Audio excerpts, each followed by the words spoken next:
오늘 첫 번째 제 질문을 읽어드리겠습니다. 12.3 내란 사태 이후 대선 국면에 접어들었지만 아직 내란은 끝나지 않았다. 이런 목소리가 계속해서 더 커지고 있다는 생각이 들어요. 저는 그만큼 내란에 대한 우리 국민들의 이 걱정, 이걸 과연 어떻게 처리하고 어떻게 재발 방책을 마련해야 될까, 이런 목소리를 많이 내고 계신데요.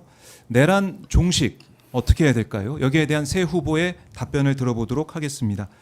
자, 이번에는 먼저 김동연 후보의 답변부터 들어보겠습니다. 3분 드리겠습니다.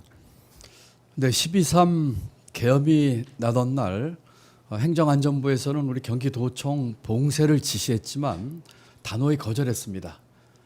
내란을 불법 구태타라고 저는 규정을 했고 내란 수괴를 바로 체포해야 한다고 주장했습니다. 내란 범들에게 사면권 주지 말자고, 사면하지 말자고 주장을 했습니다. 내란 세력들에 대한 이 단죄가 내란 종식의 시작이긴 합니다만 그것만으로는 안 됩니다. 두 가지가 더 있었으면 좋겠습니다. 첫 번째는 개헌이고 두 번째는 국민 통합입니다. 다시는 윤석열과 같은 그와 같은 사람이 나오지 않도록 하는 내란을 항구적으로 종식시키는 시스템의 구축이 필요합니다. 그것은 개헌을 통한 제7공화국의 완성입니다. 지금의 이 헌법으로는 계엄을 막을 수 있는 여러 가지 절차들이 많이 미흡합니다. 계엄 요건, 또 권한 대행에 이번에 그 헌법재판관 임명해서 보았다시피 불법한 미비한 점들, 또 검찰의 선택적 수사, 그리고 보다 근본적으로는 제왕적 대통령제인 승자 독식 구조 이와 같은 것을 깨는 개헌이야말로 계엄을 또는 내란을 항구적으로 종식하는 가장 큰 첫걸음이라고 생각합니다. 이제 87 체제 종식해야 합니다. 항구적인 이와 같은 제도 개선을 통해서 다시는 윤석열과 같은, 다시는 불법 계엄을 꿈도 꾸지 못하게 하는 일이 있어야겠습니다. 두 번째는 국민 통합입니다. 국민 통합은 여러 가지 부문에서 일어나야 할 것입니다. 만약에 이번 대선 끝나고 다시 또 지금보다 더한 국민 갈등과 대립이 생긴다면은 대한민국은 정말 한 발자국도 앞에 못 나갈 것입니다. 국민 통합을 위한 첫 번째는 정치 개혁입니다. 가장 먼저 우리 국회의원 선거법부터 개정했으면 좋겠습니다. 지금은 선거에 승복할 수 없는 제도를 가지고 있습니다. 한 표만 더 이겨도 모든 것을 갖는 승자독식 구조 하에서 죽기 살기로 싸우고 상대편은 적이고 죽여야 할 상대가 됩니다. 이러다 보니 통합과 타협은 이루어지지 않습니다. 선거법 제도를 포함한 우리 정치개혁이 함께 이루어지는 그와 같은 것이 우리 국민 통합을 이룰 수 있습니다. 개헌을 통한 제7공화국의 완성, 선거제도와 각종 국회의원 특권 내려두기 등을 통한 정치개혁, 이것이 함께 국민 통합을 이룰 때 항구적인 내란 종식 할 수 있다고 생각합니다. 임기 단축해서라도 그와 같은 일을 하겠다는 저 김동연, 제가 반드시 해내겠습니다.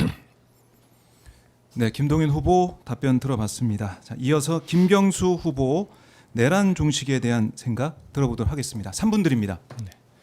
내란을 종식시키는 가장 확실한 방법은 내란 세력을 확실하게 단죄하는 것입니다. 불법 계엄과 내란 세력을 단죄하지 않고는 재발 방지를 할 수가 없습니다. 왜냐하면 이번 계엄과 내란으로 처벌받지 않는데 다음번에 어떤 대통령이 또 들어와서 이런 계엄과 내란을 일으키지 않는다고 보장하겠습니까? 확실한 단죄 없이는 재발 방지가 어렵습니다. 12.12 내란과 5.18 강주에 대한 분명한 처벌과 단죄가 있었기 때문에 이번 계엄을 막을 수 있었다고 합니다.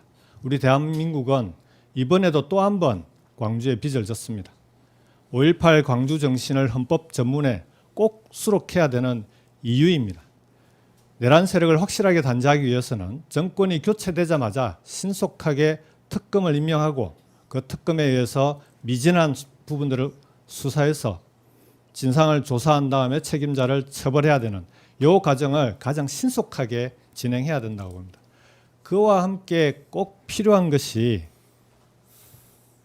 사회 대개혁입니다. 이런 계엄과 내란 세력들을 종식시키는 데 있어서는 이 과정에서 우리가 두 눈으로 목도했듯이 국민들의 갈등과 분열이 엄청나게 깊어졌습니다.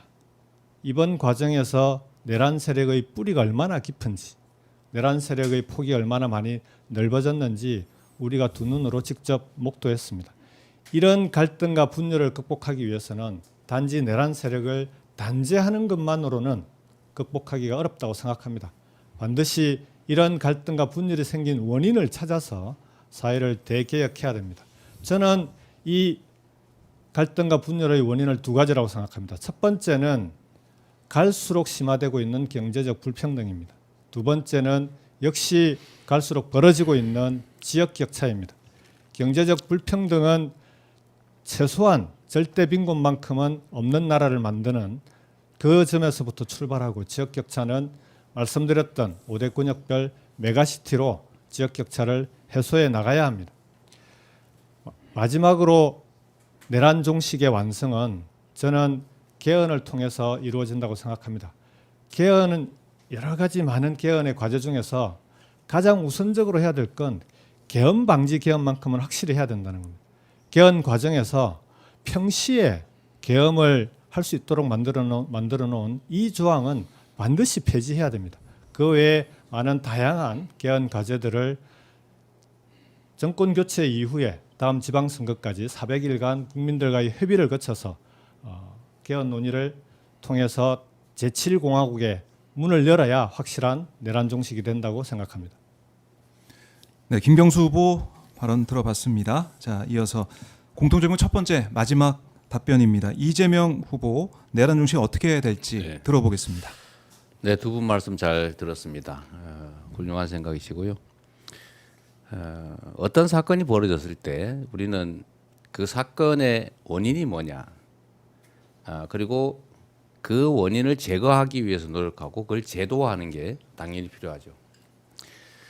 계엄도 마찬가지입니다. 왜 이런 일이 벌어졌을까? 그리고 그 피해는 어느 정도 어떤가? 그리고 거기에 대한 진상을 정확하게 규명하고 책임을 묻는 거죠. 그런데 전 세계적으로 보면 6개월에 한 번씩 계엄하는 나라가 있다고 합니다. 그 볼리비아인가 아마 그런 나라인 것 같은데, 이유는 단순하죠. 계엄을 해서 성공을 하면 다행이고 실패를 해도 크게 처벌을 받지 않습니다. 대한민국 역시 사실 그랬죠. 제주에서 소위 4.3 사건이라고 하는 게 벌어진 계기도 최초의 계엄령 때문이었습니다. 엄청나게 많은 사람들이 죽어갔죠. 아무도 책임지지 않았습니다. 그 후에도 여러 차례 계엄이 있었지만 광주 5.18 당시의 계엄, 즉 거기서도 수백 명이 학살당했습니다.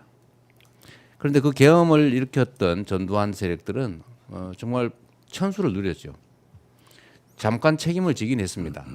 결국 사면됐고 행복한 삶을 누렸죠. 이번에 윤석열 대통령이 소위 친위 쿠데타를 일으킨 거 아닙니까? 자기의 권력을 더 강화하기 위해서, 뭔가를 위해서 자기 권력을 이용해서 쿠데타를 일으킨 거죠. 세계적으로 이런 친위 쿠데타가 실패하는 경우는 거의 없다고 합니다. 다행히 우리 국민들께서 직접 현장에 나서셔 계엄을 해제하고 그 책임도 일부 물었습니다. 앞으로도 이런 일이 벌어지지 말란 법이 없죠. 이걸 막기 위해서는 계엄 또는 친위 쿠데타 이런 거 하면 큰일 나는구나. 성공해도 반드시 처벌받고 평생 감옥에서 나오기 어렵구나. 이런 생각을 하게 해야 됩니다. 그리고 지금도 몇몇의 주요 내란 사범들은 구속돼서 재판받고 있지만 그 외에 관계된 수없이 많은 사람들이 여전히 관계 요로에서 활약하고 있습니다. 진상규명을 명확하게 하고 책임자들을 철저히 찾아내서 그에 상응하는 책임을 물어야 되겠죠. 제도적으로 계엄이 어렵게 하는 것 정말 필요합니다. 그런데 문제는 그런 제도를 아무리 만들어도 이번에도 그 전시 사변 이때만 계엄하게 될 있지만 전시도 사변도 아닌데 계엄했습니다. 결국은 근본적으로 이런 유인을 차단해야 되는데 그건 결국 국민들의 직접 민주주의를 강화해서 이런 건 꿈도 못 꾸게 반드시 책임지는 사회를 만드는 게 중요하겠다는 생각이 듭니다. 네, 이재명 후보 답변까지 들어봤습니다. 내란 중심